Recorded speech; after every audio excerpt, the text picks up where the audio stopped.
Ladies and gentlemen, welcome to the 90 Degree Show, hosted by the Marching Podcast and Blog Talk Radio. Advice may be misleading, but examples are always clear. And here's your host, the Phantom Podcaster himself, Joe Beard.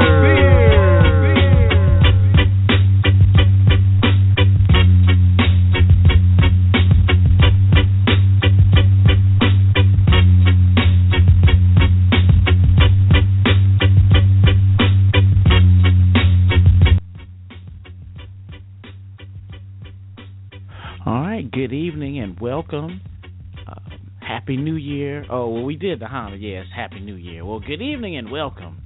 But I will say Happy New Year, if you will, because it is the recap and thanks for 2015, 2016 here with the 90 Degree Show on the Marching Podcast Network. I'm your host, Joe Beard. Happy to be of service for you tonight. Thanks for joining in. Thanks for listening. If you've listened at all this year, thank you very much. We appreciate the growing support. But again, this is going to be our time to give you your shine, as they will. All right, it's 5 o'clock on the west side, 8 o'clock on the east coast. It's late. Hopefully, you guys are enjoying a holiday tomorrow. We appreciate all those listening live.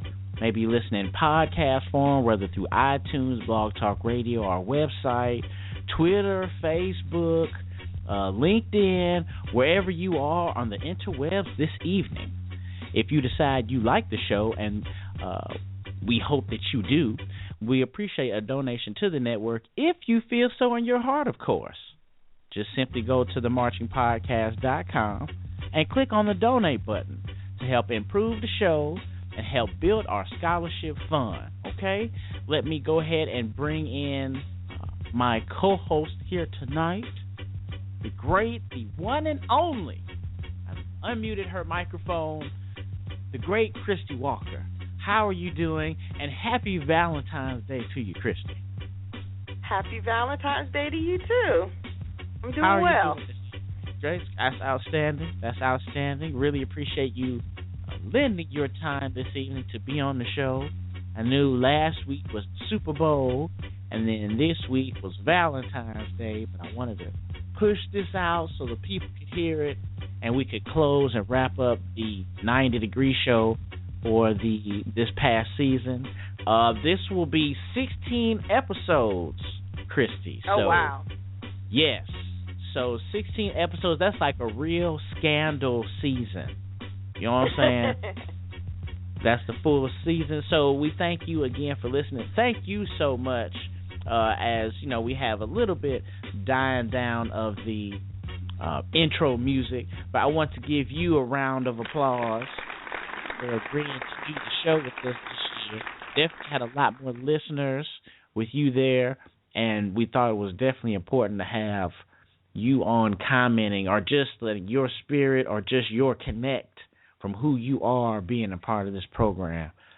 So again, we appreciate that, and definitely looking for more business and more ways to develop our community with you in the future. So shout out to you, Christy. We really appreciate your time this year.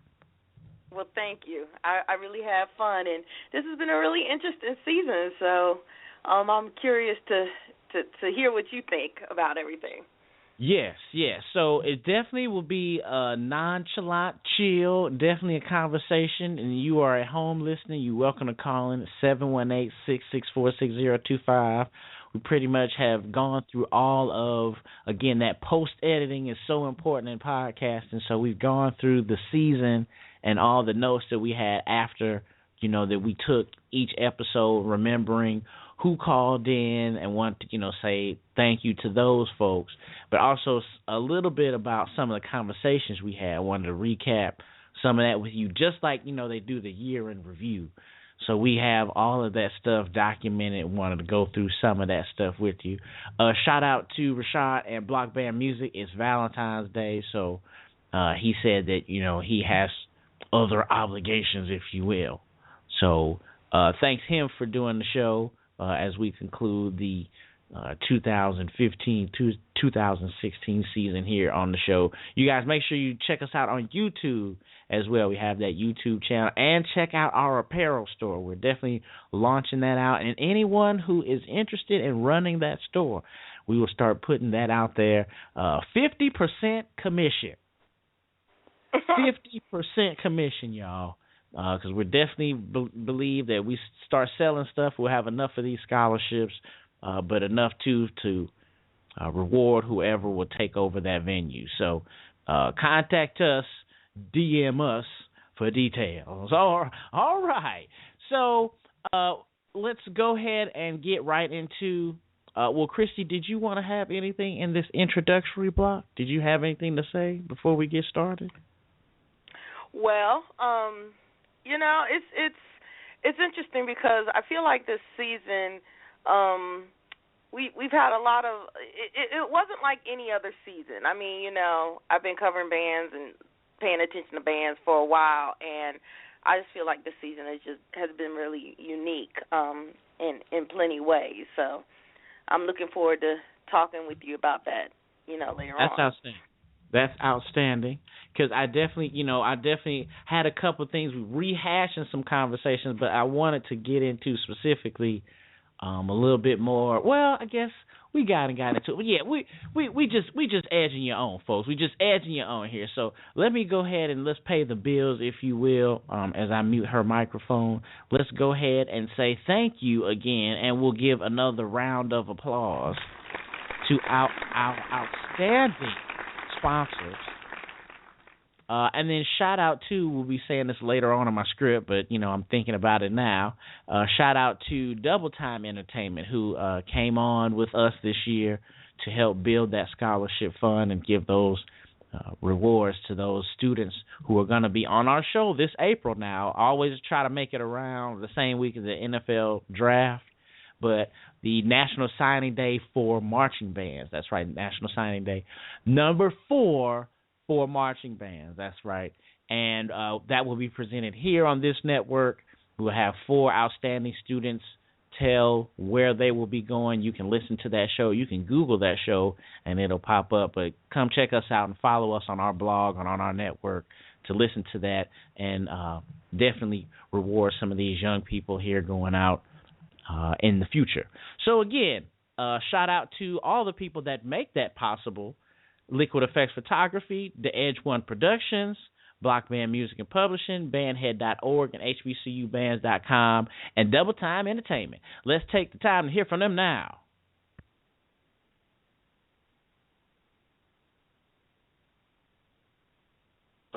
This is Janice Craig Hartsfield, proud Spelman College alumni, class of 1964, and you're listening to the 90 Degree Show here on the Marching Podcast. Having an anniversary party, birthday party, or better yet, you're about to marry that special someone? Liquid Effects Photography is the perfect choice to immortalize all your most special moments.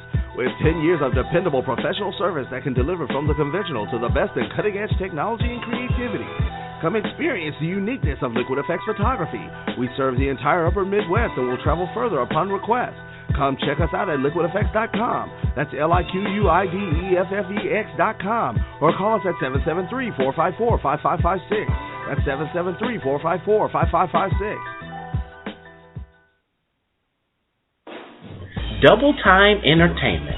Our passion is music and promoting HBCU marching bands as well as high school marching bands through high-quality movie videos and photos. We have worked with BET, Yamaha, Ludwig, Honda Motor Company, and been featured on CNN and Lifetime Network's series Bama State Style.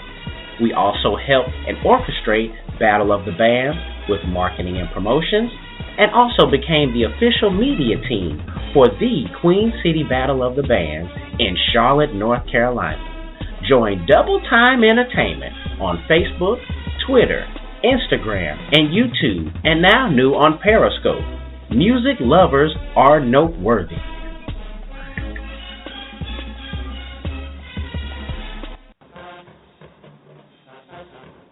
From photo shoots to graduation pictures, from probates to band footage, from pageants to yard shows, there's only one team you can count on, the Edge One Productions. Visit theedgeone.com and trust me, you won't be disappointed.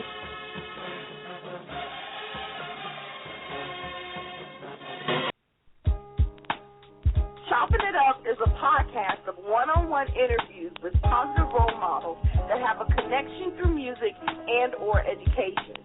Chopping It Up is all about inspiring our youth for a great future and providing a roadmap on how to get there. We also chop it up to give insight to anyone looking for information or hope in their endeavors. Chop it up with us on Tuesday at 9 p.m. Eastern at blogtalkradio.com/marchingpodcast. Chopping It Up, changing the world through positive interaction.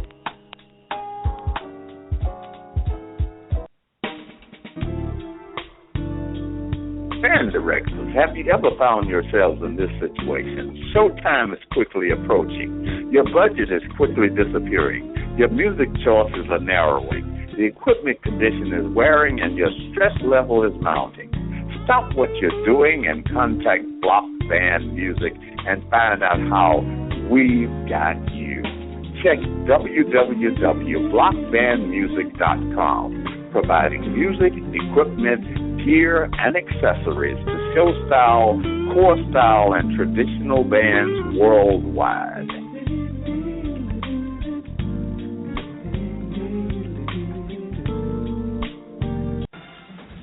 What if there was a Facebook for bands? Wait a minute, there is. Bandhead.org. Bandhead.org is a social network for HBCU show bands. You can create your own profile and post videos, photos, and comments on Bandhead.org. Need somewhere to post events, audition schedules, job postings? Check out Bandhead.org. Are you recruiting for talent? Go to Bandhead.org. Bandhead.org, a social network for bands. Hey, this is Tiffany, and you're listening to the Marching Podcast. Hi, this is Nessa. You need to do Marching Podcast.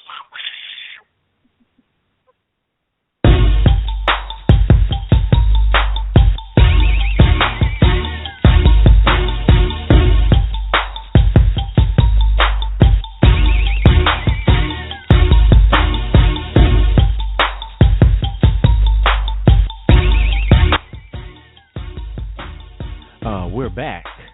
Yeah, it's a little different there. It ain't a band, because it's the award show. Because by the time we hit... I thought I was somewhere. I was about to start... I'm getting too excited. We are back with one and only Christy, the Marching Podcast Award for 2016-2015. Thanks again for listening as I bring Christy back in. So wanted to bounce a couple of things off you here in this first segment. But definitely, you made a post, and it was like, I think maybe a couple weeks ago, or maybe it was last week, you said something about somebody was being the real MVP. And that's like the fun, that's like we've taken that phrase and run with it. So I definitely, I want to give some real MVPs out. And then, I'll edit this later on the show. I just wanted to give out just the basic stuff as far as what we talk about. But I wanted to talk about a little bit just the real MVP I had to, I'm sure you agree with me, was Periscope. What do you think? Oh, yes. That was definitely the real MVP. I mean, that pretty much changed the game. Live streaming this year as a whole pretty much changed the HBCU band game, and I knew it from the first Battle of the Bands that I went to, the Queen City Battle of Bands, all the way until now. I mean, it's pretty much imperative and to live stream and do live broadcasts. So yeah, Periscope. Also shout out to live stream. You can do a live stream on your Facebook page. Yeah, so that pretty much changed the game this year. Okay. I definitely agree with you. Again, if you guys are listening live, you can join our chat room. I don't know if I said that in the beginning, a little off script tonight, but yes, if you have that Blog Talk Radio account and you are listening live, you can log into the chat room and I will read the comments from there. Another way to communicate with us, see someone in there now. But again, thanks for listening. So yeah, definitely Periscope. So I wanted to give a shout out there to the folks that I saw on Periscope this year, and please forgive me if I am missing somebody. But the great Christy Walker, thanks to you. Yeah, you were not only broadcasting sometimes, but you also would give the suggested joint where it's like, hey, you should check this out, like, blah blah blah. Like, so I got a lot of those from you too. So that was great. And shout out to Rod C. I saw a lot of his productions this year. NSBA, National Show Band Association. Shout out to those guys. They were good. Yeah, they were good. Really enjoyed, I believe it was Walter, driving in the car listening to band songs. That probably was my favorite. You know what I'm saying? So that was tight. Rose Tal Stone. I'm not sure who she is, but saw her stuff. And Pranks Tal. Right. Is that Tau Beta Sigma? Is that what that is? Yeah, I'm pretty sure that's why that's her name. Yeah. So shout out to them, and then Chevis, shout out to him because like he has his own network basically. But I think I found him on Periscope. Job. Yeah, so it was really good watching him, and then the event where it was not the stadium, but it was the one side. I don't know. MEAC, the East Coast, we got to get rid of the one side of stadiums, man, where the bands be on both sides. Yeah, I'm over that. What do you think about that? That really sucks. Yeah. Oh, I'm not a fan. Let me just put that out there. Oh, okay. Okay, yeah. It just takes away from some of the excitement. I mean, you want to see the band, you want to see the competition that's in front of you. So, right. So yeah, we will definitely. I'm sorry. Go ahead. No, I was gonna say the two-sided band stadium. It just makes it better for band heads, in my opinion.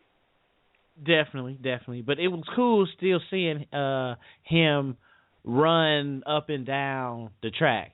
Like, I mean, I thought that was cool. Like, he was like, all right. So I thought that was cool. And then HBCU he did his thing. He did his thing. Yeah, and I like the network, so we'll definitely be reaching out to him. Also, too, I mean, we'll be throwing it out there. Our Chopping It Up season will be starting here in this spring, so, we'll be shooting out there about interviews or anyone that you may think that would be good to interview on the show for our Chopping It Up season for 2016. Going in our off season, if you will, contact us and let us know, and we'll definitely, put them out there. All the folks really making that connection. Anything that we're doing, making that positive image of our community, contact us, and we'll definitely make it happen. Also, Ashley Nicole, I think she filmed something. I think she did like the Battle of the Bands, but she's going by Phony Braxton now.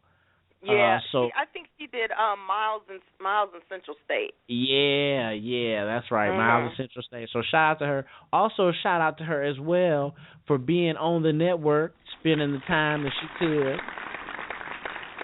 So shout out to her. We really appreciate her time. Knew it would be, good to have her on the show. But yeah, it was really, really appreciate her time. Because I know she, was busy with a lot of other things she could be doing. But I still see her on, still be hollering at her. Again, wanted to give her a shout out. It's not easy. I've definitely reached out to hella folks about doing it. Kevin Poteet. And, I was like, hey, and folks be like, yeah, it'd be sounding good, but like the day before or even other times, it's just not built for everybody. I mean, I know how I was starting. I would get nervous myself before a lot of these broadcasts. So, just know that, there is, and I want all the listeners to know, there is a huge network of us band heads doing a lot of things. So I'm trying to highlight as much as us as possible. But again, thank her. And then, like I said, thanks to Christy. It's been 16 weeks. You haven't done it but you've done like 14, which is a lot. Yeah. Yeah. So, well, thank you. It's been fun. So that's great. So again, the real MVP awards, we wanted to put that out there, and like Kevin Durant, the real MVP. And the folks crying, and in the seats. That's what that award is. All right, y'all. Moving right along, Christy Walker. The next one I wanted to touch base on a couple. I wouldn't say they were social issues, but a couple issues that did happen this year. For one, I'm gonna combine them all together because I guess it's the same. His and hers went to Howard. Right. Mhm. So I thought that was cool, trying to get the exposure there, and it kind of ties in a little bit with this week with Hampton. Being first HBCU to run lacrosse, right? Right. So definitely want to put that out there. The exposure that we're getting, and I know a little bit that tied in. I had a little argue with my high school homeboy about the Bayou Classic, and the fact that it changed channels from regular NBC to the NBC Sports. Is that what you're talking about? Right, okay. Right. So all of that, I guess, I want to kind of talk to you, or just kind of bring that back up. The exposure, we were getting. I guess, do you think it's good, or I guess where are the ways that we should be trying to, I guess, build the exposure, or how do you feel about some of those issues? Just, I guess, bringing them off the top of your mind. Okay. Well, the whole Bayou Classic being on, getting taken off of regular NBC, I was bummed about that. I got to be honest. I really liked the fact that it would be on national TV, and I even had some of my coworkers coming up to me and talking to me about it. It was a good way to get our name out there. So I was just kind of bummed out because, let's just be honest, the regular NBC, the sports NBC is not going to get the viewers, the amount of viewers as the regular NBC. So, and I've followed the Bayou Classic on NBC as long as I can remember. So I feel some kind of way about that. But I do like the fact that the Celebration Bowl was on ABC. And I thought they did a really good job with that. So, I can't only but complain, but only so much, because we still have the Celebration Bowl where HBCU is getting shown, and I got to give a shout out to ABC/ESPN for their coverage, because I thought it was pretty good. Yeah, they actually went to the campus, they were in Atlanta, I believe. And I guess they actually had the little drum feature there for a second, where Alcorn kind of got, they got crunk on a little bit. Oh, I wasn't supposed to say that. But yes. Right. Yeah. And then A&T, North Carolina A&T State University, was the actual team that actually won the Celebration Bowl. Is that correct, Christy? Yes. Oh, sir, I believe that is very correct. Okay. Shout out to the MEAC. Just putting that out there. Yeah, I was just throwing a school.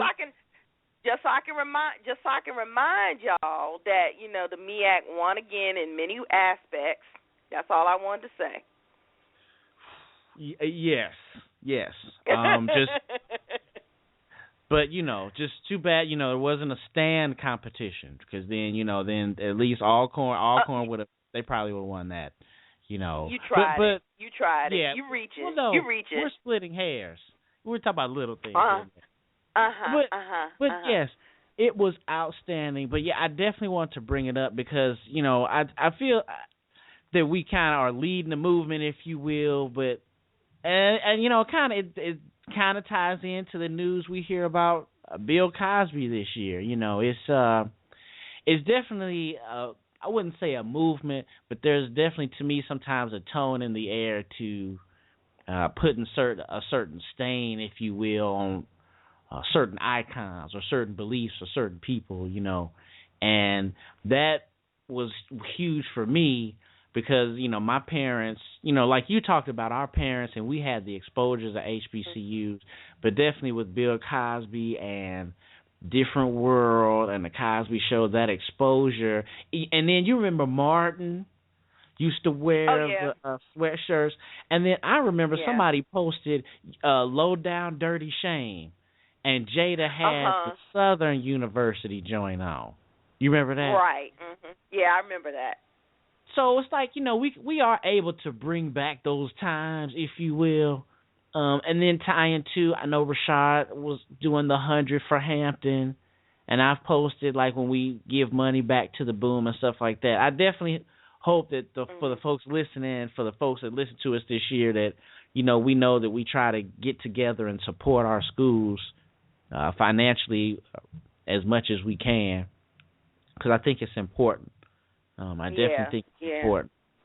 But also, I mean, the Bayou Classic is the Bayou Classic, though. It is missed, and I mean, it's not only, you know, it's not only a way to have HBCUs out there on a national stage, but it's kind of like a Thanksgiving weekend tradition. It's like, you know, all the band heads get together and talk about, you know, what went down and who was better, and, you know, kind of hate watch a little bit and joke and laugh a little bit. But I mean, you know, it's kind of like a tradition that I feel like it's been broken. So I'm kind of bummed out about that.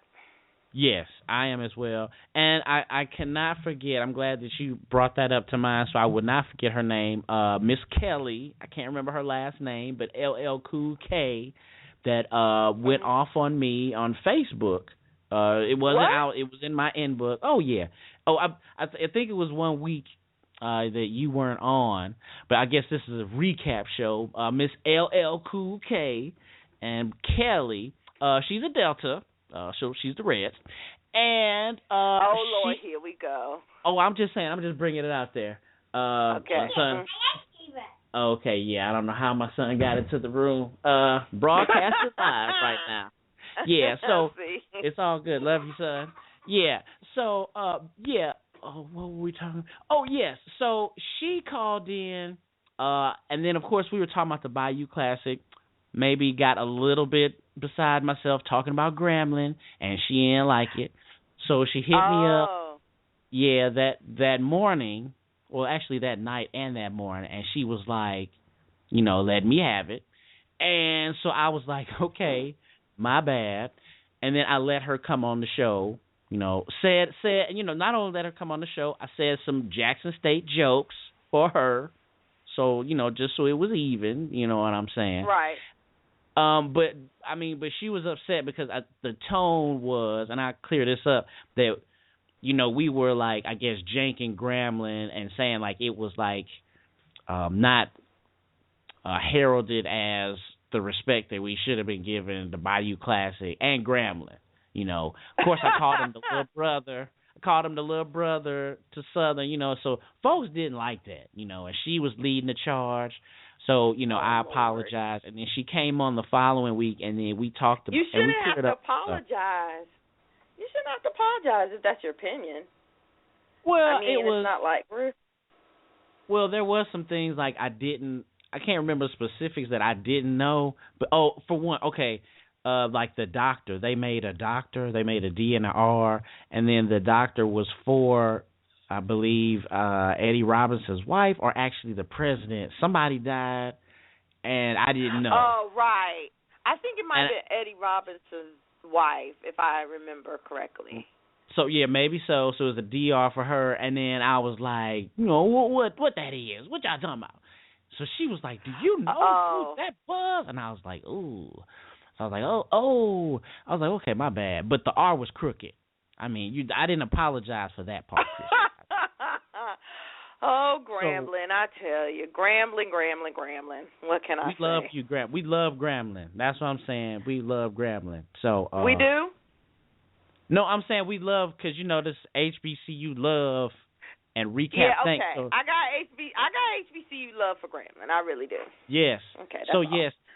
yes. So that's what I'm saying. Like I had to check myself a little bit, but no, I mean, but real talk though, it is just it's the little good HBCU 101 trash talk stuff. We all love each other, but you gotta say stuff that you know what I'm saying. Yeah, I know. So it was really cool to talk to her. I met her, and we got that worked out, ironed out, and everything. So that was cool. But again, just supporting our schools. Another thing that I had wanted to talk to you about was the South Carolina State. Well, South Carolina State was in the news this year too about possibly going down, but Savannah State and the fire that they had. Oh, right. So we gave a donation to the fund. I think the KK Psi and Tau Beta Sigma, the chapter there, started the GoFundMe, and requested help. So if you find that out, we'll retweet that out, get people, to support to that cause. And they sent us an email this week and said, hey, we appreciate what you did. Please give us your name because we'd like to send you something. So I want to bring that up just to give them an applause. We definitely do not give donations to give anything back, even if it's a thank you note. But, we definitely we understand the struggle. So we want to definitely share our dollars with each other. But we really appreciate getting that email. And even whoever is running that to think to give donations back. That's really commendable. And, not give donations back, but to give something to the people who gave. That's really, really outstanding. So kudos to you, and we definitely keep Savannah State in our prayers. Looking forward for you guys to be back there in the fall. I know Otis Jefferson came on and talked to the show about that weekend and what was going on and how the band rose to the occasion and how the pride was still there. So that was another recap from something this year. Have you heard anything about Savannah State, Christy? Well, no, I haven't heard any updates since that the fire. I mean, I guess they're just trying to maintain. So, I wish them the best. Definitely. But definitely, again, I will retweet that out and get that out. If we have, once we get big, Christy, and we have me and you could talk, but we got people actually doing stuff in the background. I'd be like, all right, we'll put that thing out there right now. We'll put that out there. We'll beat that. You check that out. And then people would actually be able to do it. So we'll do it after the show, after I make sure my kids are asleep, and I'll do all the stuff. Yeah, that's how I got to do it. That's my system here, Christy. I have to tell you about it. Okay. So other things, and we still got more time left in this block. I got a decent little list for us to talk about, Christy. Okay. So we were kind of, I guess, the mode here. We're still talking about black colleges, supporting our schools, the things that happen. We could actually go over to predominantly white institutions as well and how we're affected. The University of Missouri had the incident this year where the president was like, you people don't think you can succeed. So get out. Or no, that's not what he said. I'm just playing. Okay. I was that's like, don't play about that.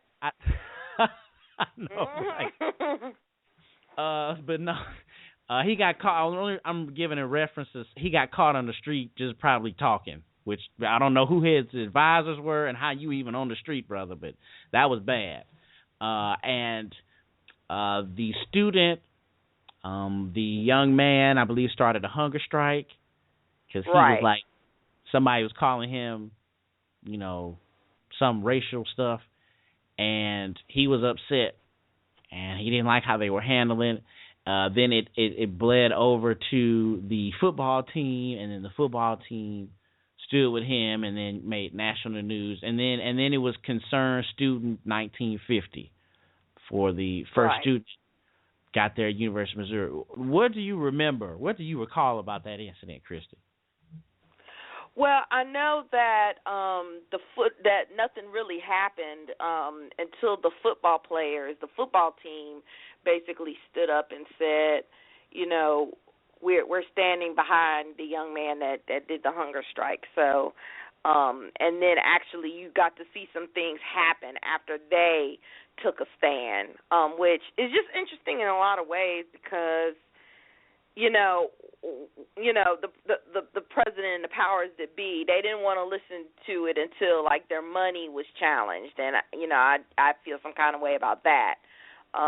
But you know, the president ended up resigning, and well, he lost his job, and so you know, the young man who did the hunger strike, you know, he went off strike, and you know, gave thanks to everybody who helped him in his cause, and that was that. So, you know, it's interesting. That's something. I don't know what to say. Yeah, you know? I mean, well, it's funny because I remember because you know we had the incident, we had the show, and then of course people talk about it later. A lot of my friends, I remember talking to them because you know I grew up in St. Louis. There was so much. So many of them were saying like, man, like that was the first thing we heard about when you go to Mizzou. It's like that's all that goes down up there. You in Columbia, Missouri, like you know what I'm saying? Like, oh, see, wow, I didn't know that. Oh yeah, man, and it was also too, believe it or not, one of the schools that you had to be careful with when you were dating some of the lighter young ladies. And, you know, you had to be careful where it was like, oh, you know, he was touching me wrong. Like, you know what I'm saying? You had to be careful about that. It was a lot of stories of a lot of young men that, you know, facing rape charges, facing a lot of the incident charges with young women, mostly. And I say lighter persuasion because a lot of them, they could have been mixed. But more Caucasian women, mostly. That's who we're talking about at University of Missouri. But yes, definitely it was, I mean, that was something where it was just like, wow, you just didn't do it. But now the recruiting aspect has changed. Missouri's gotten good over the last couple of years, and now they're in the SEC. So that... Yeah, they've gotten decent. Oh, man. They're not like that good. They're decent. Right, that's decent. But, yeah, it definitely changed the landscape now because, like, in Missouri now, when you grow up, you actually can be like, oh, I can play in the SEC for my state. You know, as a young man, I think I watched the National Signing Day last year, I believe, from East St. Louis. And that's, like, crazy when a lot of people think about when they know about East St. Louis and what's going on over there. He's making the decision now to go to University of Missouri and now face and deal with a lot of those things that happened this year. So that's what, you know, because I don't have a frame of reference with Missouri. I've only been to the state one time. So, but I didn't realize that it was like that over there. Yes, Missouri, definitely. There is a lot of concentration, especially in St. Louis. I mean, we seem to get a lot of, I guess, national recognition for, like, when the police shoot somebody or, like, when we kill somebody. You know, St. Louis was, like, number one in, like, a lot of the murders for a couple years back. Or, you know, it definitely has some racial issues going on in St. Louis. And I'm not sure if it's the same in Kansas City because I haven't been to Kansas City like that. But I know that it's enough, you know. So is your family still there? Some of them, yes, but my parents are not. Since my parents aren't from Missouri, they met, you know, WashU then. You know, they dipped back out. You know, my mom had to go back to North Carolina. She was just too much in love with North Carolina, and there's so many North Carolina folks like that. I mean, they just be in love with North Carolina. You know what I'm saying? So it's nice. Yeah, it's a wonderful state. So yes, my mother definitely went. You know, she went back, and you know that's just how it is. And my dad's from Jackson, so you know he went back down there. So yeah. So speaking of Jackson, I hope I have a goal this year. My goal is to make it to the Boombox. because it's going to be in Jackson this year, and hopefully, God willing, I'm saving up so I can go to the Boombox. That's actually that would be actually fun. I would like to attend anything, to be honest with you, but it's going to be in Jackson this year. Yes. At Memorial Stadium. You had a chance to attend Honda, but that's another story. Yeah, I misjudged that one. Yeah, that was right. I did. I really got my dates mixed up. That's really the truth, though. For real, no excuses. Like I just messed up, you know. But a couple other things. So we talked about University of Missouri. Was you cool? Was there anything else that you wanted to talk about that or about any of those students? No, I'm good. Okay. And then there was a small strike. I'm jumping a little bit back. There was the issue there at Howard. There was a little small strike at Howard that went down this year. The young man, I think, with the housing. Not sure what actually happened with that.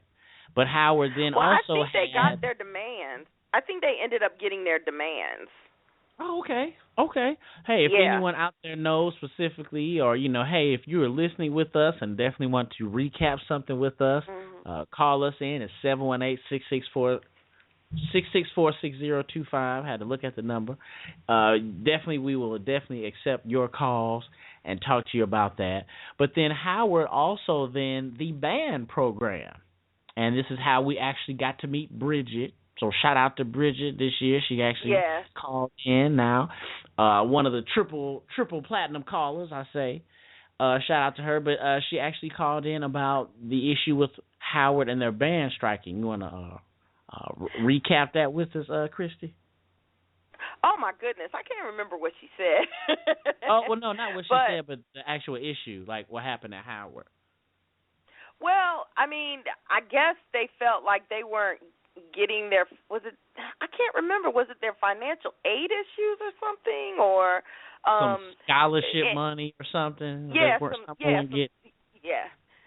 something dealing with their funds. They didn't, the band didn't feel like they were getting what they were promised, and so they ended up striking, and they had this hashtag Silent Showtime to discuss the strike, Silent Showtime, and then I think there was one game where they just were like, the only reason that one performance, basically the only reason why we're performing today is to honor, because I think there was some alumni that was getting honored and was gracious to the band or something, and they were like, the only reason why we're here today is because we're honoring this person, but just understand that we're not going to play another thing until we get our demands.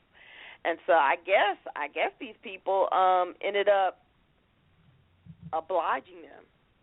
Yes, because they came back. You know, I didn't hear anything else. Right, I didn't hear anything else about it. So. Yes. So the band came back. I think Bridget called in and said that, you know, you definitely have to be careful about those things because you put certain administrators or certain people in certain positions, in uncomfortable circumstances, and, you know, that can backfire a lot of times. So she was just saying that, you know, we should all be careful. But then just recapping again, and we will put this on Rashad since he's not here. Remember, he was the one that put on the air.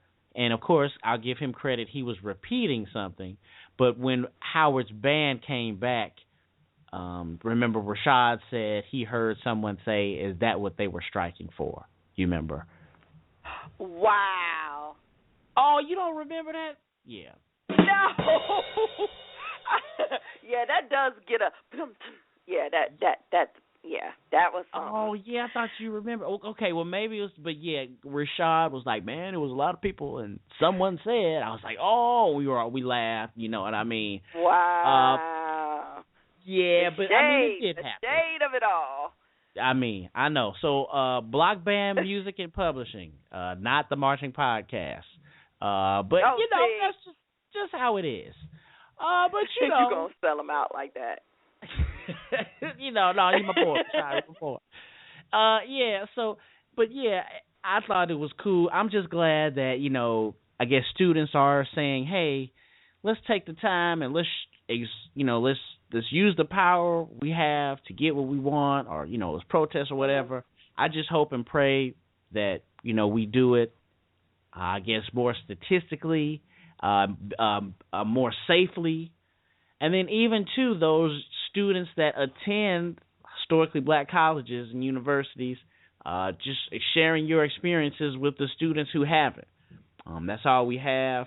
I know that I brought up in a couple of episodes towards the end just talking about how black people themselves were turned off going to black schools because hearing other black people say bad things about them. I definitely thought that was huge. But that has a lot to do with, again, what you are then going to encounter when you don't go to these, raggedy schools and blah, blah, blah that don't have much. I guess be prepared, but that should be in your recruitment packet. That someone, especially in Columbia, Missouri, they might be flying the Confederate flag on their way to math class. And it's their right to do it. You know what I'm saying? And maybe it's good, real-world scenarios, I guess, to deal with him right there on campus. But I guess in your intellectual development at college, it's all good if everyone understands and as everyone is on the same page, if you will. So I guess I'll just leave it at that. But again, thanks again for all the folks that, wrote in or tweeted in something about the issue. And then shout out to all the folks that went to Mizzou, and then all of my friends that, I started a fight with that went to Mizzou. I love you, but Jackson State's better. All right, moving on. So I think that was all. We're getting close, I guess, to the first commercial break there. I'm looking at the clock. So, we did pretty good on the time. Do you have anything that you wanted to recap there in the first segment? No, let's go. Yeah, no, I'm good. I guess we could go to break now, so, yeah. All right. I'll go ahead and mute your microphone. We will go ahead and listen to the greatest sponsors in the world that allow us to broadcast during these times and give the students their scholarships for National Sign-In Day for Marching Bands. The 90 Degree Show, we're talking the recap and thanks and the awards for 2015-2016. We'll be back. Thanks for listening.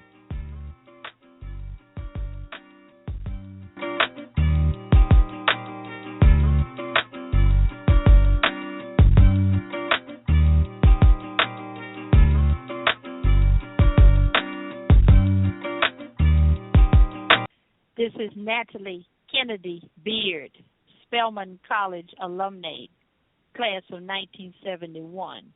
You're listening to the 90 Degree Show on the Marching Podcast Network. What if there was a Facebook for bands?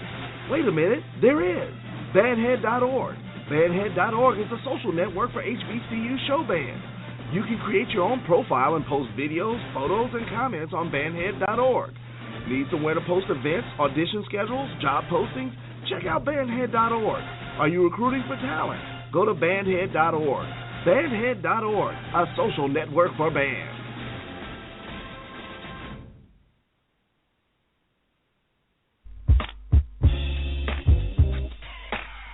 Need to write music and drill? Get it on the field. Outfit your band. Keep your administrator happy and still have a life. Encountering drama in the process, ain't nobody got time for that. Let Block Band Music assist you with musical arrangements and drills to fit your band, and also the equipment, gear, and accessories to keep the visuals, music, and marching on point. Contact blockbandmusic@gmail.com and see how this worldwide minority-owned business can uplift your band.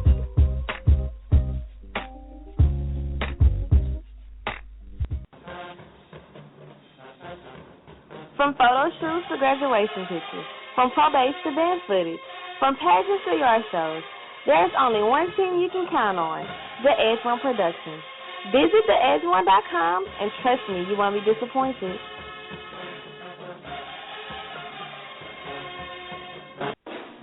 Double Time Entertainment, Our passion is music and promoting HBCU marching bands as well as high school marching bands through high-quality movie videos and photos. We have worked with BET, Yamaha, Ludwig, Honda Motor Company, and been featured on CNN and Lifetime Network's series Bama State Style. We also help and orchestrate Battle of the Bands with marketing and promotions, and also became the official media team for the Queen City Battle of the Bands in Charlotte, North Carolina. Join Double Time Entertainment on Facebook, Twitter, Instagram, and YouTube, and now new on Periscope. Music lovers are noteworthy.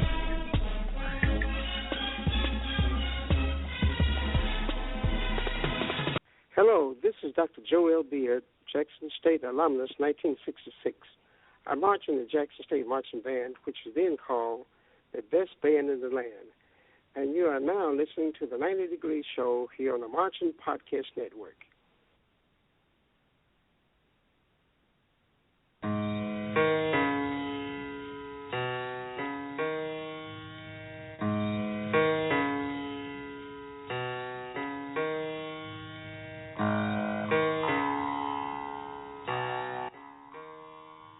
What's going on? We're back.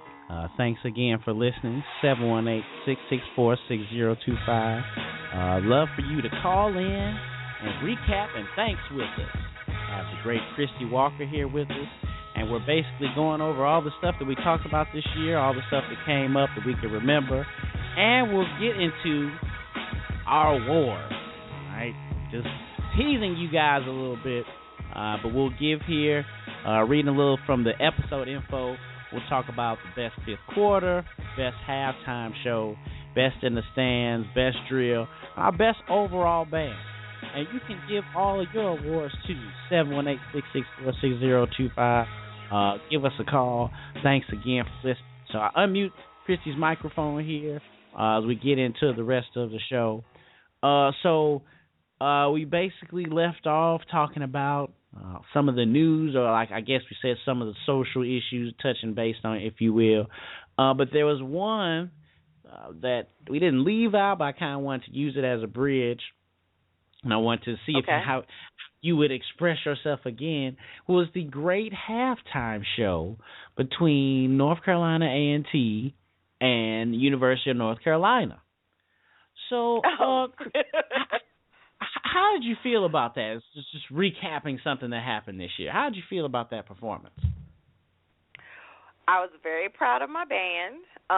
It was a unique situation for me because it was the school where I attended and where I graduated from, and then the school where I currently work at. So, I mean, I knew people that were in the band. I advised the SAI chapter on campus, so a lot of the SAIs were marching the Pride of the ACC, which is Carolina's band.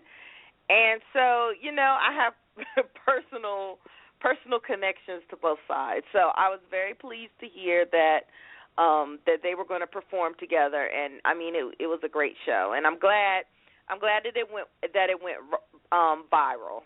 And I'm glad that my students that I work with at Carolina got to experience that. It was interesting because, like, I have my bio on the department where I work. Like, I have my bio on there, and of course, I mentioned, you know, band being one of my hobbies, and so there was this young man who came into my office. He needed some help with some things, and he signed up for an appointment with me. And then when he came in, he was like, "Oh, I read your bio. You know, I march in the band at Carolina, and you know, we really enjoyed playing with A&T. We that was just so much fun." And he even went on to say that he feels like Carolina's band is pretty laid back, and they do. They do have a laid back kind of vibe about them. I mean, there are other PWC bands in the state that are a little bit more strict. I guess they're a little bit more. I don't want to say strict because I don't want it to seem like, you know, Carolina's band is not strict, but I guess the vibe is just different. And so, like, Carolina, I know their band has, they're just kind of laid back. But anyway, he said, you know, Carolina, we're laid back, and we found ourselves like we just had to kind of tighten up a bit because, you know, watching how A&T was, you know, and this is in practice. This is not the actual thing, but in practice, you know, that just made us want to tighten up a bit. And I was like, to myself, I was kind of cheesing to myself, like, yep.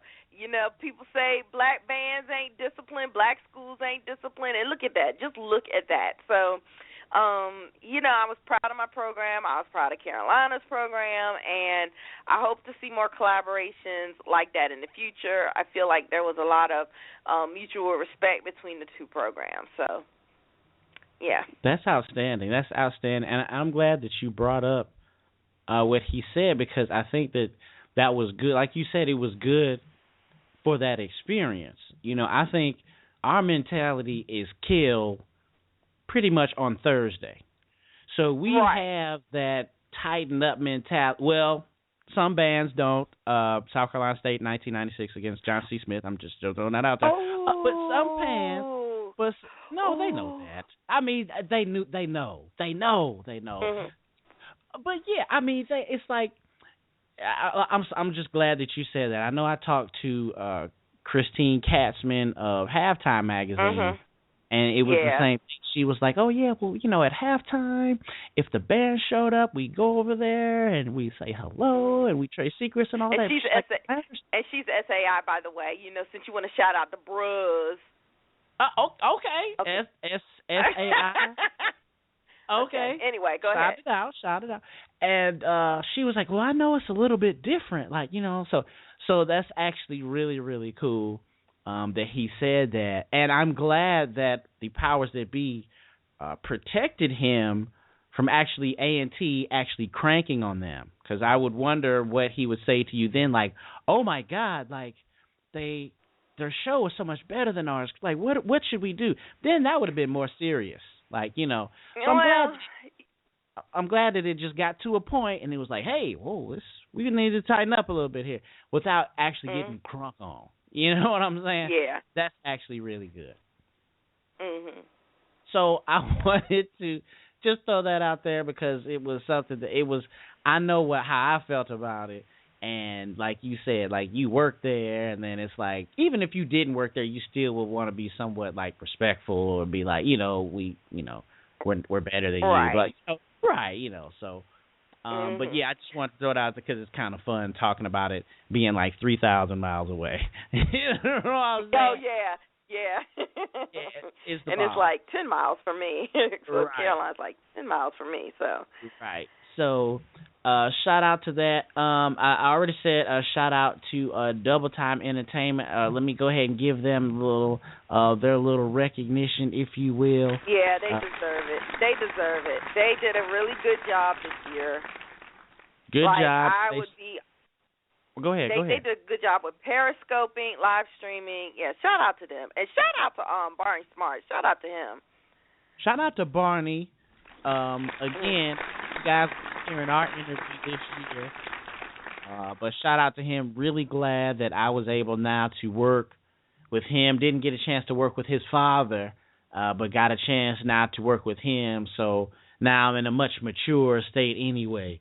So it's better. And it's really, really cool. So you guys will definitely hear about it. I've talked about it a little bit, about my experience at Hampton.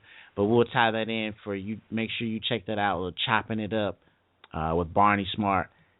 They're coming up this spring on the 2016 edition of Chopping It Up here on the network.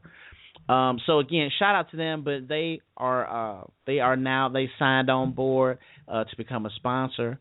So their proceeds help us broadcast during this time, and then we'll be putting that money towards the National Signing Day show for marching bands. Those 4 students will get those scholarships to go off in March in the next year, and Double Time has agreed to help us give those out. So shout out to you, and we really appreciate what you've done, and you know, good to meet you. And again, your dad was mad. He was mad, dude.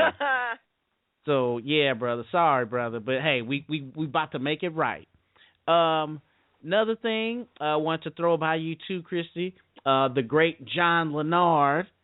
So I met John through our interview. He called in and he was like, "Man, I was on the other side of the field in both your stories." So I've always thought that was like one of the greatest things about doing this show, meeting him, and then him actually being. And you would have met him. You would have met him in person had you have come to the Skybox, but that would have required you to go to the Honda. But okay. I'm online though. I sent in my application, and I'm trying to holler at the bros. I'm trying to holler at set some stuff out first, and then I'm trying to see next year I could be Sky-Fi Box. And then okay. Now you can't yell the Sky-Fi Box unless you crawl. Oh, my bad. My bad. So it's okay. Okay. I'll make sure that John Leonard is your dean. Yes, that's cool. I'm down. That's my boy. But shout out to him. I'll definitely be tweeting out. We had an interview with him. We chopped it up with him. He was actually a freelance musician when we chopped it up with him. He's now the head band director now at Tuskegee University. So we give him those props. It happened. I guess it happened in the off season last year. Yeah. And that was really cool because I remember he was saying, "Man, I'm ready to start teaching again. I'm ready to get back out there." So it's good that he came back in that fashion, but also too because we did the Stillman and Tuskegee game. Shout out to Stillman. We're definitely praying for you. One of the news came across the wire that they may be closing their football program. And I had no idea, if you actually think deep and extrapolate this one with me, they're in Tuscaloosa. I had no idea Stillman is in Tuscaloosa. And then Alabama is the national champion. So it wasn't a whole lot of Jeremys out there, you know what I'm saying? But then Stillman is like possibly closing the program. That's like, again, why we want to support our schools. Just a little nugget there. But we did that show, and the thing jumped out to me. I was like, "What's that roof? What's that thing? What's covering the band? Why they got that thing over there? What's wrong with Tuskegee, man? Why they, y'all?" And I was like, "Forgive me if I'm being disrespectful, blah, blah, blah." Well, John that week put on my Facebook page the Shed, Fear the Shed. The Ball and Parlay. Is that what that was? Man, so that was like fun. So so thank you, John, for schooling me. I had no idea that it goes down like that at Tuskegee football games. Did you know anything about that, Christy? Yeah, I knew about it because of Tuskegee. I mean, I knew some people that went to Tuskegee, and but when I saw that Ball and Parlay clip, I was like, wow, I'm gonna have to make it out there. Right. So it kind of ties in, even still, with we talked about in the first block about University of Missouri and his and hers at Howard. That's the black college experience, if you could sum it up, essentially. Yep. And I know, even as Mr. Black College I am, I hadn't seen that myself. So we know we definitely need to get that out to as many of our people as possible, so we have more of a weighted decision about our schools. I definitely want to change the rhetoric where at least our own young people are dogging out our own schools and ain't never set foot on Nan campus. Exactly. How about you get a degree first? How about that? Hook that up. You know what I'm saying? Shout out to the dude at Pat. Well, I might say the dude. Love my man Pat Sanders. He was one of the people. I think his family's from Mississippi, and I think he was telling me on Facebook one time about rats in the dorms and all that like that. And I don't know if Pat where down in Mississippi, black schools in Mississippi, having rats in the dorm. How do you know? You know what? Okay, I'm gonna stop. But again, that's part of the lack of exposure that we have on our own things, So I definitely want to put that out there because that's what we are here to do on this network. We want to definitely change some of those ignorances, if you will. But that Tuskegee clip, that's probably like, that's step one. You're like, oh, you ain't never been to a black school, man, check this out. You know what I'm saying? So that would definitely help. And then as far as keeping the theme with directors, this was the first year we had directors actually on the show talking about the show. A mini interview. You actually asked Brother Key a question, so I want to give a shout out to those directors, Carlton Wright, and Brother Warren, Brother Mario Warren. Shout out to you. Shout out to both of you guys. I know that Dr. Davenport, who does the director series, said that Brother Warren was a good student and spoke very highly of him. So shout out to him. Shout out to Brother Raymond Key as well, the Central State director. And he actually called on the show because we did the Miles Central State battle. And, he talked about the support. Saw him at the Chicago, saw the pictures of them at the Chicago conference. But definitely building those relationships with the directors, I think that'll help the network as well. And then providing avenues for these directors to come out to the West Coast, if you will, and do seminars and businesses and stuff like that. I definitely want to expand that as well. And then while it's on my mind, the shout out to Garrett Edgerson, who's talking about the HBCU Videographers Conference. Of course, they already talk like Atlanta and New Orleans, all that. I say, hey, L.A. That's what I say. Random. So, hey, I'm going to try to make it happen. We're going to have some things happen out here. And you know what? We're going to have the fifth quarter podcast, or the fifth quarter award, or fifth quarter banquet, Christy. Yes, okay. Well, let's make that happen. Yes, in L.A. So then now everyone has an excuse to come to L.A. every year, and there's no barrier, if you will, between the West Coast and down south and our schools. We got a pipeline, if you will, going to both. Because, you need to come out here and check it out, Christy. You know what I'm saying? That's what I'm saying. I'd love to come to L.A. I went, last time I was in L.A. was 2014. So I'm due for another trip. Yes, please do. And if you come out, please holler at me. Just like Brother Shaw at Clark. Met Brother Shaw, supported him as well. He was just out here for the Black College Expo. And he was there really short. I didn't get a chance to see him, but he said that touch base, and it was a long day, but he had a good time. And they went to Roscoe's, so that I know that was one thing. Yeah. They had to try, you have to try the West Coast imitation of. You know what I'm saying? That's a good way to describe it too. That's the imitation. Yes, because it's cool, and it's cool. Like you tag yourself Facebook. You like, oh, I went there. But definitely, and they have an M&M's. There's an M&M's in LA too. But folks just don't eat like that out here. It just don't. Folks is little out here. Folks are skinny out here, man. They don't eat nothing. Wheatgrass. Wheatgrass is the bomb. That's pretty popular. But, it's just folks. So, for real, that's how people be eating out there? For real? It's small pockets of people who actually get down and really, really eat. However, Mexican food is kind of popping a little bit. The Mexican stuff. You might find something. A lot of the food trucks, a lot of stuff. It's kind of off the chain a little bit. So that you can eat, but it's so much of the image out here, man. It's a trip. You'd be surprised. But yeah. So shout out to those directors. I want to again give you guys a special shout out for at least being on the network. Also, shout out to Tim Zachary at Prairie View. Shout out to him. I called him. Some of the people in one of the Martin Luther King parades out here for next year wants Prairie View A&M to come out, their drum section to come out and march in the Martin Luther King Day parade. I was able to talk to him this year and touch base with him, and he's actually listened to the show. So shout out to him. We'll be reaching out to him to do the interviews with him as well. So again, shout out to Prairie View, but shout out to all the directors that we talked to this year. So moving along, I wanted to ask you something else, Christy, that we talked about this year. We talked about judging competitions. and we talked about polls.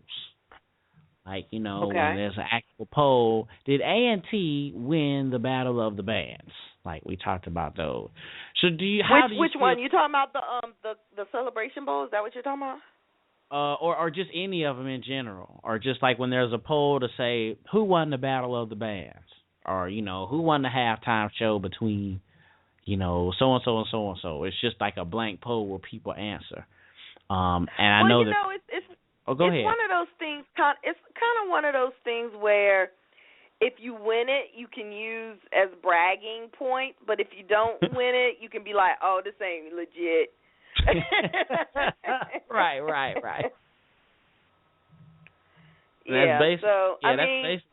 So you think they're valid? You think we should still be using them? You think that, I guess, when you pop on, should you even, I guess, entertain yourself to even be voting on it? Well, I guess non-band heads, I guess it's important to them. But like me being somebody who's in the subculture, I'm just kind of skeptical of it. But if my school wins something, I'm gonna brag now. But I ain't gonna brag to like the band heads. But I brag to just like Joe Public, Right. Because I know that we had a lot of the polls when we first started. We had the People's Choice Awards, and people would vote in, and and then we read the percentages at the end of the year, and then even still, I mean, this was something that people voted on. Even when I would post the actual results, people would just still dog the results. It's like, well, dog, you could have voted, or people voted, like, you know what I'm saying? This ain't me, you know what I'm saying? But yeah, it was just something, I guess it's, like you said, it's something you could use depending on if you want to use it or not. I guess that's used for your school. That's the validity. But I guess it's good to have and good to talk about. I know I saw HBCU sports had a lot of popular themes, had a lot of popular things going on this year with those polls. And that's why I was kind of interested to see, like, the validity of them as well. You know what I mean? Well, I mean, I'm only one person. I mean, I have my opinion. That's not to say that they aren't good. It's just not my favorite thing. Right. No, I hear you. I totally agree. And then judging for competitions. I know that we talked about this a little bit, having, judges, or maybe some of these Battle of the Bands. The thing that brought it up was the Talladega, I think, in Southern Battle of the Bands. I think that's what it was. Oh yeah, that mess. Yes, and it was off the chain, So we talked a little bit about having competitions. So you still think that we should start having some like judges at some of these Battle of the Bands, Christy? I don't mind that. Now, I don't mind that because, like I like DCI, and, I like judge competitions. I think that would be a good addition, just as long as, like, the judges will be experts in the field. I personally don't see anything wrong with that. Do you still think we should keep the non-judge Battle of the Bands as well? I think there actually should be a mix. I think that there should be a mix, probably just to make it a little interesting.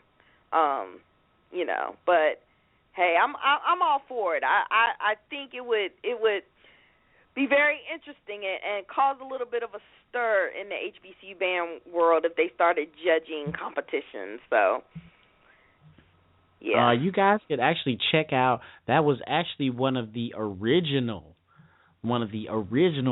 archive episodes here on the Marching Podcast Network.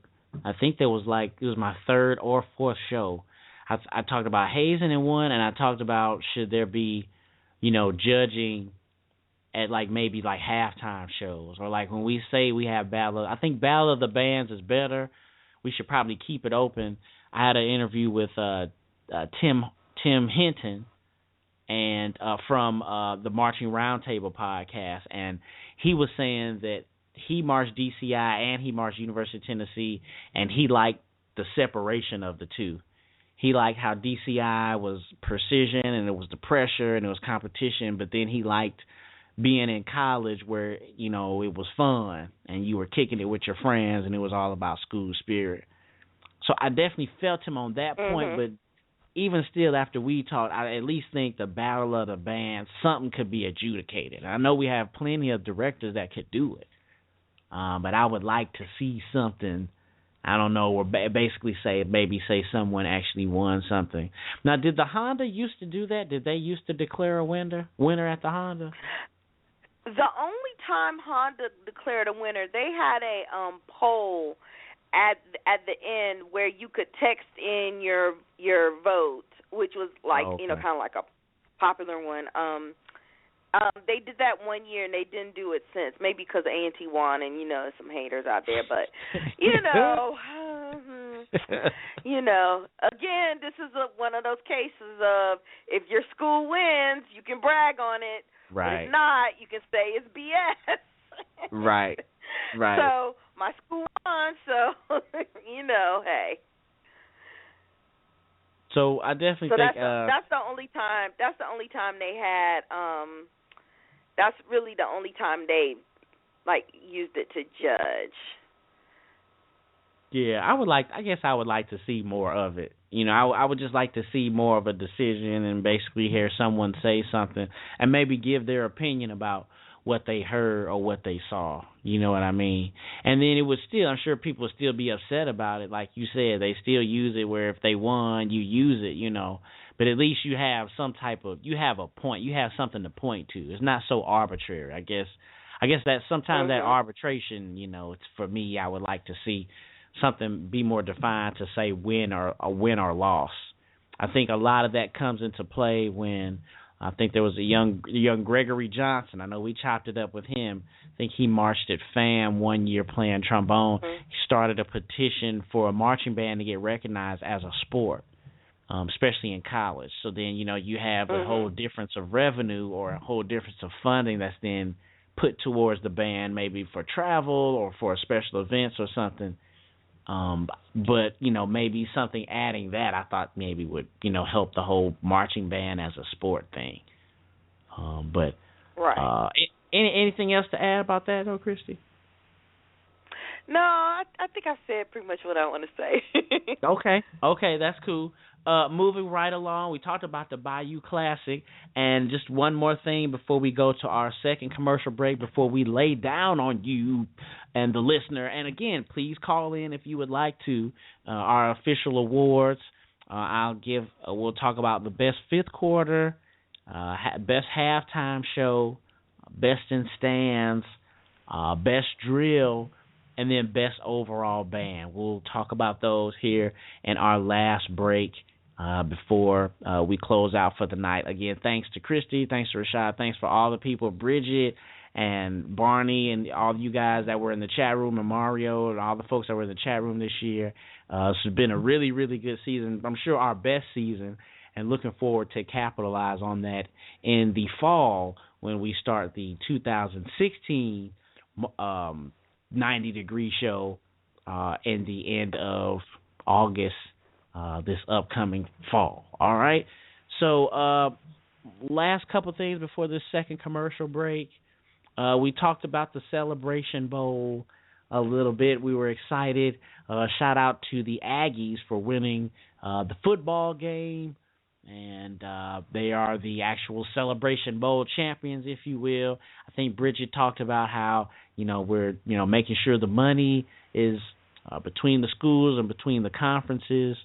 We recapped, Christy, and we talked about, I threw out there, what if we had a Celebration Bowl for the two smaller schools? And I think consensus was hopefully the money would be presented well, because it would be hard probably for someone to go to that game. You still feel that way? Yeah, I know I wouldn't go. I mean, that's just real talk. I mean, I probably would not go. Or maybe if it was like basketball. More heavy hitter. Yeah, maybe if it was like basketball or something. Because I know that like Coppin State is not good in football. I don't know if they even have a football team, but they're like a decent basketball. No, they don't. So, but they have a good basketball team, right? Kinda. I mean, they did in the past. I don't know how their record is this year. Oh, okay. Right.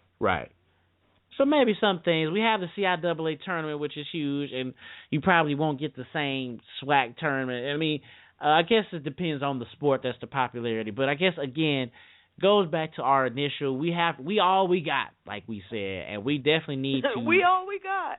We all we got. Oh, sorry. And, and we need to at least, another thing, you graduate from your university, be a part of your alumni association. Damn it, be a part of it. I know it's not that expensive. Real talk. And those dues are per year. So that's per 12 months. Definitely put some of that money aside that you actually are able to use and pay with your bills and get from your paycheck. Put it aside to give back to your school. 100 for Hampton, whatever it is, we definitely need to start putting the money back into our university. That's very, very important. And the people listening to this podcast, it's on us to actually do that. So we talked about the Celebration Bowl. I want a little bit before we get into the commercial break. TV and reality shows kind of hit a little bit this year, a little bit, and it got into our band psyches where now we're mixing it with the Kardashians a little bit. And we had Bama State Style as the one. Oh, and man. I never what got did you to think even about see Bama the State end of Style, that Chris? season. I loved it. I loved it, but I never even got to see the end of the season because they took it off the air. I was so upset about that. Like, who does that? I mean, yeah. But it was a good show. It was good. I enjoyed it. I hated that it came on so late at night, which is sad. Okay, so, I'm old, so. But anyway, I just, that frustrated me. And I never got to see, like, the last 3 episodes or something like that, so. Yes. I remember I had it on my DVR. I had it actually scheduled, like, to the top. So, like, it was the main priority, so I wouldn't have no problems or no issues or it wouldn't tape. And then it's just for, like, weeks where I just didn't see it tape anymore. I'm like, well, what happened? Did I miss something? Or, And then I saw, I think, the press release where they said that they're going to not have it. But I was late getting on where you, Christy, were setting out where you could check it out online. I missed that, man. Like, I missed that whole thing. And I didn't even get to see the last few episodes, so I want to know what happened to everybody. I was kind of bummed out about that. Yeah, so it was hopefully, they can get something. I think it's a good idea. There have been other people that said, hey, reality shows at black schools. I remember that College Hill. I think one year they were at University of Virgin Islands. They were at Langston. They were at Langston one year. They were at Southern, and I think they were at Virginia State. Yeah. So yeah, hopefully that was some good watching. That was some good TV watching right there. Yeah. So hopefully, something like that will come back, will build, the viewers, if you will, just give us some good vibes so people are actually talking about our schools and helping to attend. So yeah, that was the last little bit, the Bama State Style. The other thing I didn't see was the Jay Sets thing, and I never watched it. Forgive me for not watching it, but there was another one with there's Jay Sets, or it's like some dudes or something, or like they dance like the dudes dance like Jay Sets or something. Prancing Elites, yeah. Yes. The Prancing Elites Project, yeah. Have you checked out that show? Oh yeah, I watch it all the time. Is it a good show? Do you like it? To me. Yeah, I like it. It's entertaining. Now are these dudes? Oh, they're guys. They have male. They're men, and they dress up like Jay Sets. Word. And they dance. Is it in Jackson? No, I think they're actually in Mobile. Word. So they're based out of Mobile, Alabama. And now, the show just basically shows their different trials and they want to march in parades and people will tell them no, and they'll do performances of different kinds of things. I think they had like a Mardi Gras episode where they performed at like one of the balls, and just everything, those kind of things. They even talk about like their personal life. Like one young man, he found out that he had HIV, and all the implications behind that, and so it's a good show. I like it. That's interesting. I did not know that. And is the show still on? They haven't canceled that show? No, it's on. In fact, they extended it to an hour. Like, it was a 30-minute show last season, and then this season, it's on Oxygen Network, and this season it's an hour. Wow, that's a trip. What's funny is I still have not seen anything about this show. I heard about it, but, I haven't seen anything about it. But I watch Haves and Have-Nots, and I never see any commercials for this show when I watch that show. I think that's the only one. But that's a different channel, though. That's not Oxygen. That's not OWN. No, that's OWN. OWN and Oxygen are two different channels. Oh, okay. My bad. That's okay. Yeah, but that's a trip. So I guess it must be more popular if they keeping it rolling. Maybe they can get Bama State Style with Oprah Network. I mean, maybe I know. So that would be the bomb. Well, let me put you on mute. Thanks for schooling us on the show, because I knew I didn't know anything about it. But just talk about reality shows and just touching base on things we talked about this year. Let me mute the microphone again, and we'll go ahead and get to our beloved sponsors and the last break, and we'll be back here with what you all have been waiting for, our actual awards for best fifth quarter, halftime, the stands, the best drill, and then best overall band. And then, hey, if there's a best dancing band, we'll talk about that too. So again, thanks for listening to the 2016 Recap Thanks Award Show. Thanks for listening. We'll be back with our final segment.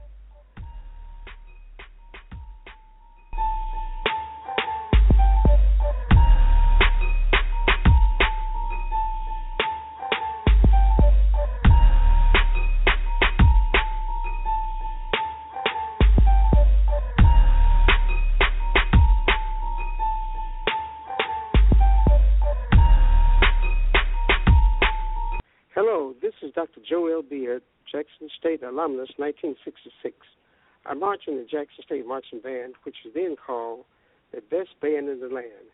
And you are now listening to the 90 Degree Show here on the Marching Podcast Network.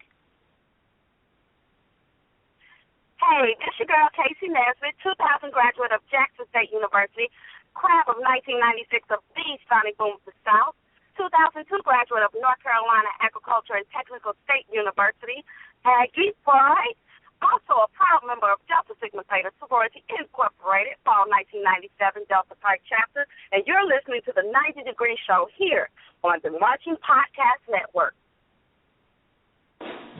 Double Time Entertainment. Our passion is music and promoting HBCU marching bands as well as high school marching bands through high-quality movie videos and photos. We have worked with BET, Yamaha, Ludwig, Honda Motor Company, and been featured on CNN and Lifetime Network's series Bama State Style. We also help and orchestrate Battle of the Bands with marketing and promotions, and also became the official media team for the Queen City Battle of the Bands in Charlotte, North Carolina. Join Double Time Entertainment on Facebook, Twitter, Instagram, and YouTube, and now new on Periscope. Music lovers are noteworthy.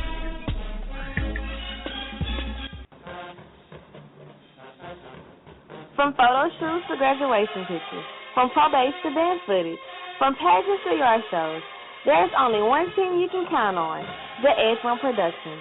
Visit theedge1.com and trust me, you won't be disappointed.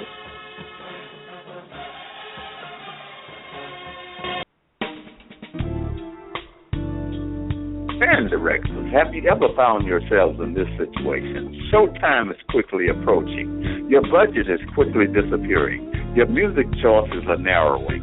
The equipment condition is wearing and your stress level is mounting. Stop what you're doing and contact Block Band Music and find out how we've got you.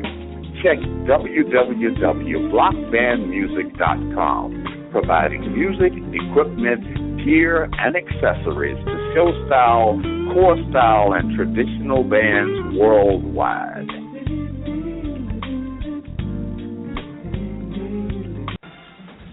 What if there was a Facebook for bands? Wait a minute, there is. Bandhead.org. Bandhead.org is a social network for HBCU show bands. You can create your own profile and post videos, photos, and comments on Bandhead.org. Need somewhere to post events, audition schedules, job postings? Check out Bandhead.org. Are you recruiting for talent? Go to Bandhead.org. Bandhead.org, a social network for bands.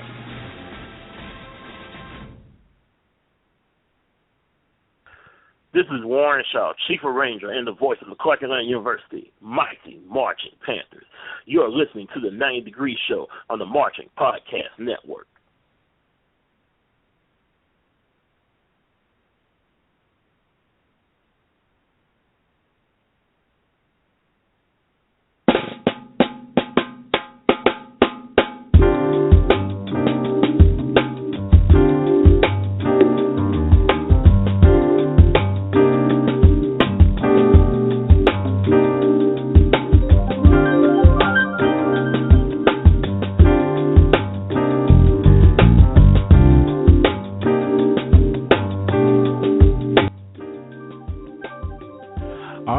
Back with our last segment here with the 2016 Marching Podcast Awards. Thanks for listening tonight.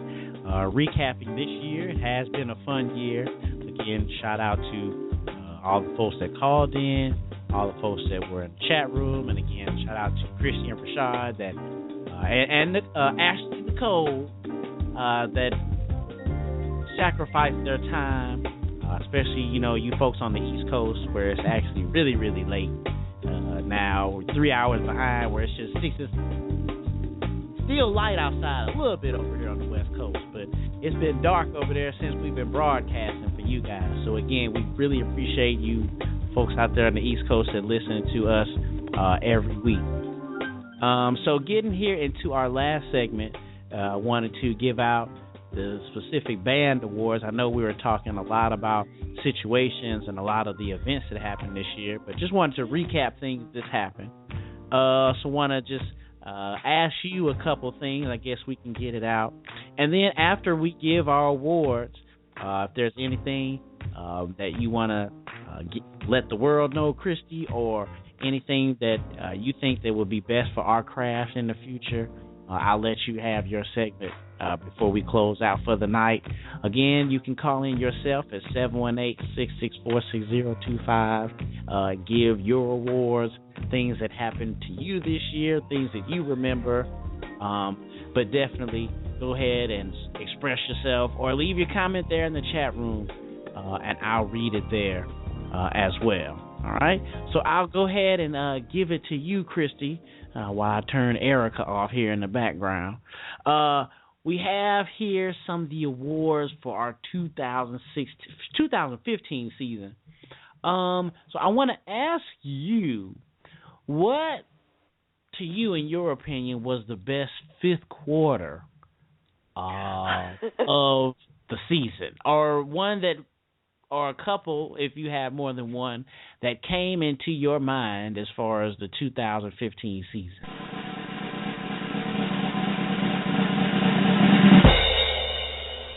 Oh my gosh! You give me a drum roll entry and everything. Sorry. Okay. I was excited because I had it. I had it saved, so I hadn't used it in a while. Oh, okay, cool. So as far as fifth quarters go, that's interesting because I don't know. I mean, I thought that this year was a good year for zero quarters. Like, for example, the Jackson State and Southern zero quarter I thought was good. They didn't have much of a fifth, but they had a zero quarter, so I want to acknowledge them. And I also liked, who was it? It was Alabama State and, oh gosh, I can see the stadium. It was Alabama State and somebody. It might have been Jackson State too. Anyway, another it Miles? good one was Miles against Alabama State. Yeah, Miles and Alabama State. I enjoyed that one too. So I think those are the ones that are pretty much up there. And maybe you can jog some of my memory, because I mean, I don't want this to sound bad, but I feel like a lot of these competitions are a blur. Like a lot of these fifths that I watch, I watch them, I listen to them, I'll critique a little bit, and then they all start to run together after a little bit. So, yeah. So jog my memory. I remember Tennessee State having a good. I think it was Tennessee State versus Alcorn, maybe. Okay. That's when I started to notice that Tennessee State was having a really good year. It might not have been against Alcorn, but yeah, I don't know. I mean, were there any that kind of stuck out to you as being strong? Yeah, the two that jumped out. So the first thing I say, I agree with you as far as a lot of them being a blur, because they happen so fast. And then basically, like the one guy, and I've actually started doing it this year. Like if you get a piece of paper and you start, or put it on your phone, you start saying, oh, this round 1, round 2, you maybe start saying, oh, and then you look back at your notes, oh, this band won. Again, something where I was like, okay, some type of battle of the bands or competition or something. So yeah, a lot of those are blur, but the ones that like jump out to me are the ones like that I remember or I put a note next to. So the two I had Miles and Bama State too, just because of all the contention around it. You remember a lot of people were dogging Miles after that game. Right. Someone actually emailed the show, and I can't, excuse me for forgetting the name, but they emailed the show talking about their experience, and they didn't like how Miles was acting and blah blah blah, and I think one band wouldn't let the other band play. I remember it was crazy. So those things. Yeah. So that thing jumps out to me, and plus I like Miles because Miles is new. I like Brother Snipes and Brother Knowles.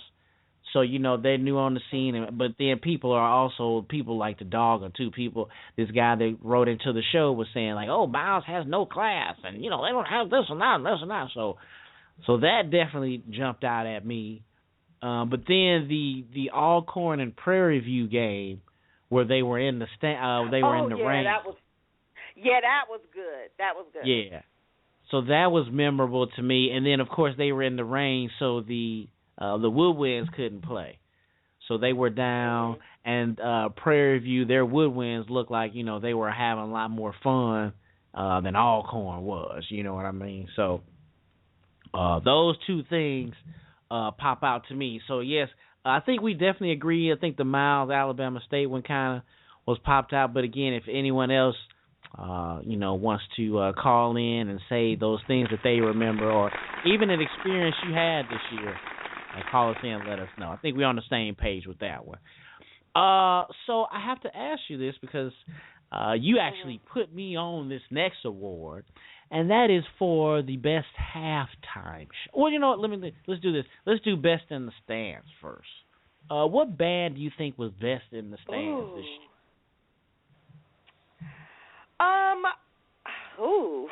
Wow. I got to think about that, because the thing is that I know you're probably asking for me to name a band like as a collective unit. I know that there were some songs that stood out for me for certain bands. Southern, they've always been strong in the stands. Right. You never want to sleep on Southern. Even on your best day, you never want to sleep on Southern. So, I'll always give it to them. Let's see who else. I thought Tennessee State had some good songs in the stands. I never really thought of them as being a stands band, but I thought they had an exceptionally good year. And those are the two that are popping in my head off the top. But it's really hard to it's more for me. I have certain songs that I liked bands that certain songs that I liked that bands played this year, rather than like a collective unit of who did best in the fifth. So what are one of those songs? What's like one of the songs then? Because I pretty much agree. I think it's hard to say that this band was the best, because like Alcorn was really, really strong in the stands this year. But then of course you put that, you say Southern, they're always consistent with the stands. But what songs I think popped out at you this year? Well, you know me, I kind of like the ones that are out of the box that you would not think an HBCU band would play it, and they do well. So, I got to give a shout-out to Southern, the fact they played Guns N' Roses, Welcome to the Jungle. That was one of my favorites this year. I mean, I played that over and over again. And I also liked Alcorn State. They played Taylor Swift. They played Bad Blood. And, I'm always one of those that's like, even when Southern was playing like Spice Girls and stuff back in the day, I've always been a fan of HBCU bands that don't play your traditional R&B. Even though I love the R&B, I love the R&B and hip hop, but I like it to be a little different. Let's see, I really like Tennessee State's version of Gin and Juice. Now I got like mixed remarks on that, because people were like, it was just them playing it. It wasn't exciting. It was just them playing the chorus. Right. But I mean, it cranked to me. It's still exciting. So, right. Yeah, it was good to me. So I like that too. Trying to think of any ballads. Bethune-Cookman, I'm met on them as a band right now. I'm just really met on them as a band. But, I mean, you can't never mess with Bethune and a ballad. They pretty much got that on lock. So, yeah. Those are any ballad that Cookman plays is going to be on point, in my opinion. So that's what's sticking out to me. So, like, the Gin and Juice. I liked it when Jackson played that Foxy Brown song. I liked it when he played. And one other song I really, really liked from Southern, and I might just play that after we sign off. But I really like that. If I Ruled the World. Oh man, that's probably one of my top ones of the year. Oh yeah. That's actually the Nas good. and Lauryn Hill. Right. You reminded me of that one. I forgot about that one. That's okay. Yeah. Okay. Yeah, so I like what you did there. I like what you did there, what they did. So as far as like to piggyback, as far as like the Gin and Juice, I think last year or 2 years ago, I think Livingstone had like this, I think it was a neck version, but they had Dre Day, and they had a couple of other songs mixed in with it. So as far as still the chorus can still crank, you know what I'm saying? If something is tight and someone wrote it and put it together for the band to play at the game, I think they should still get credit for it, Right. Because some of those things are tight, you know what I mean? You don't have to have the full song. The thing that jumped out to me the most, I always hear songs, and Southern always seems to, like, every year consistently has a song that I was like, wow, that's great. No, that's the bomb what they did. But one thing I think that jumped out at me was the trumpet section at Jackson State.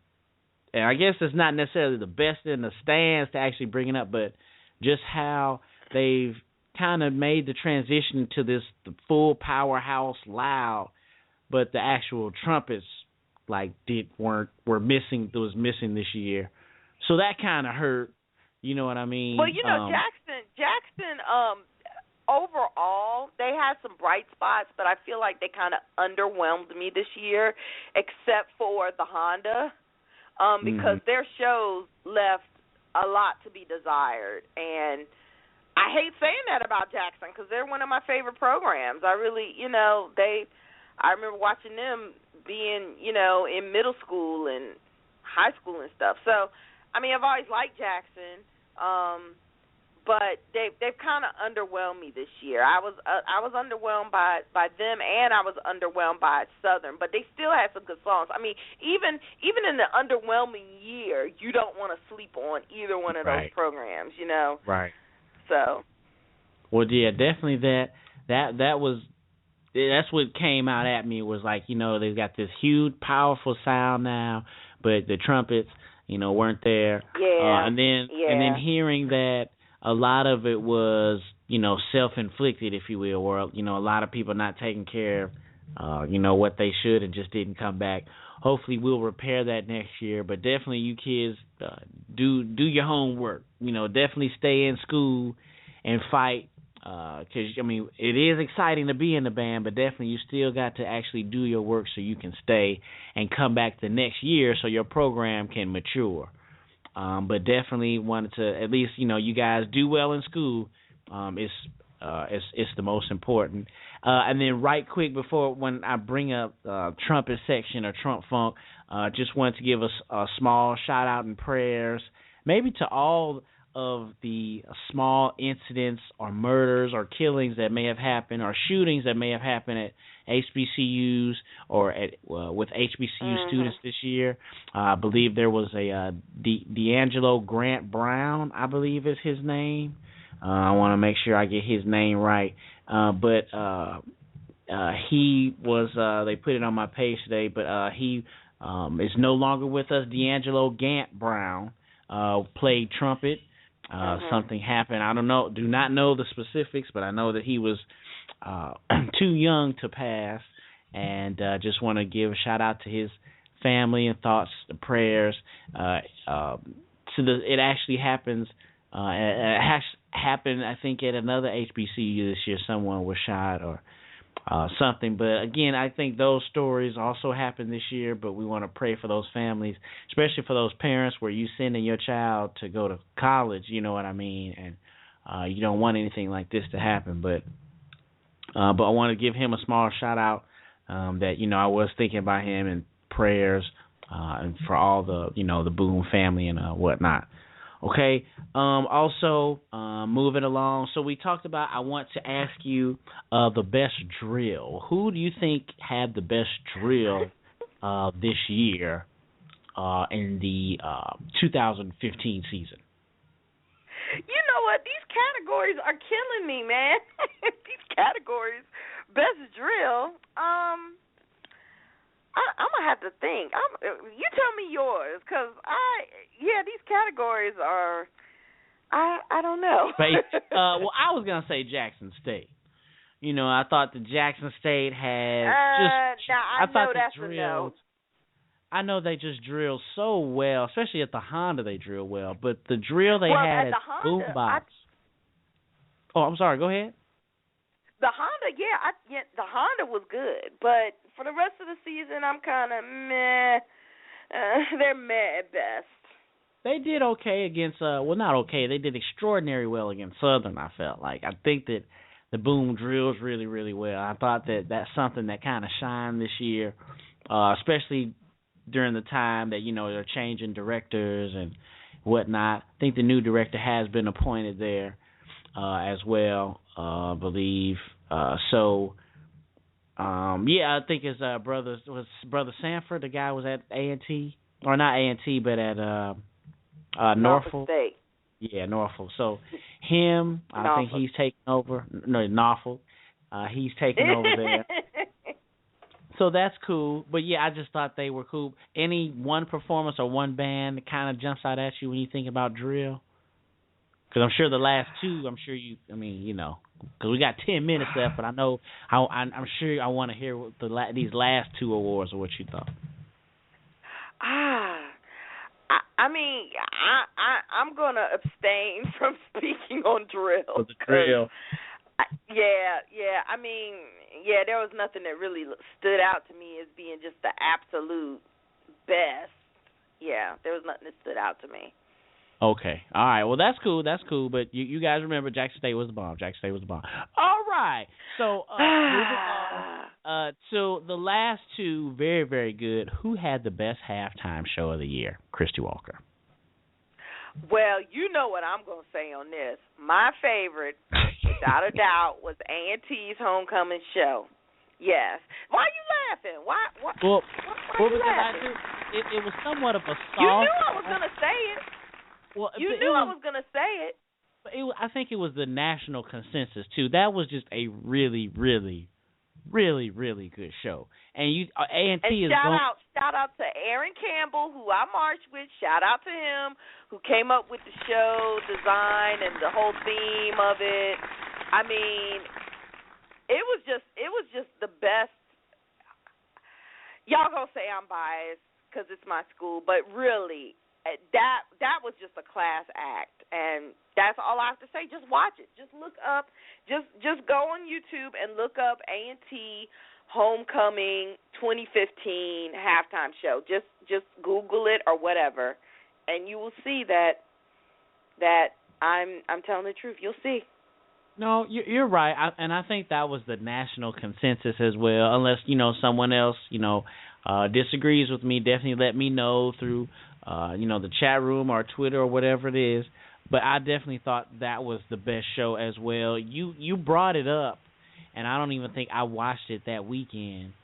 And I think the next week I watched it. I have another friend, one of the chapter bros out here, Jason Fullman, who we chopped it up with him as well. He went to Kentucky State, and similar to Casey Nesbitt, that marched with me at Jackson State, they finished their undergrad and then they went on to North Carolina A&T, I guess, to finish the engineering degree, or like it was. I know it was a dual engineering degree, and people finished there at A&T. So I know two people in that program. And I know he was in it, and I saw it, and I told him, he's like, man, that was an unbelievable show. And then that's what made me watch it, where it's like, okay, there's two people said this was unbelievable. So I believe that was the best show. Maybe in the last couple of years. We always think A&T is going to be the one that actually puts those great halftime shows together, as the Tar Heels would know. But, I mean, yes, I think that it was the best show as well. And I only laughed because it was like basically a softball Christy Walker question, kind of. It's you know what I was going to say. You know what I'm saying? Yeah, you know. You know what's up. So that's cool. I've only been talking about it since the, nonstop, since that day. But that's cool. That is actually a good show. You guys make sure you see the North Carolina A&T Homecoming show. Really, really outstanding. So that gives us to the last award. And then again, I ask you this, and then anything else you want to say before we close out. Again, I thank you for your time this year. And I'll be in touch with you as far as chopping it up in that season, this upcoming season.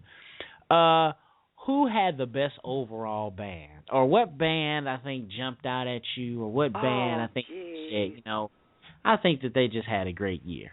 And maybe you don't have to, maybe not give the number one, but a couple of programs that are jumping out in your mind for 2015.